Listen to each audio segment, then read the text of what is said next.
তো যখন কয়েক মাস অতিবাহিত হয়ে গেল, তখন এই গরিব শ্রেণীর মুসলমানেরা একটু দুশ্চিন্তাগ্রস্ত হলেন।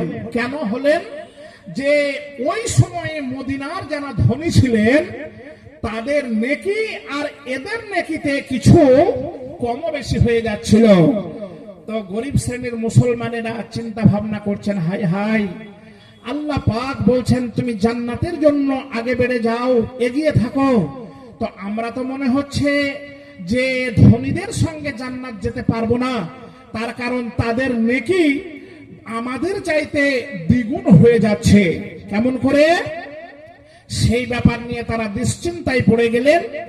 আর তারা যুক্তি বুদ্ধি করে সদল বলে বিশ্ব নবীর দরবারে হাজির হলেন। আর হাজির হয়ে সে ফরিয়াদ করলেন, কি বলছেন? কলু কাদা দাহাবা আহলুদ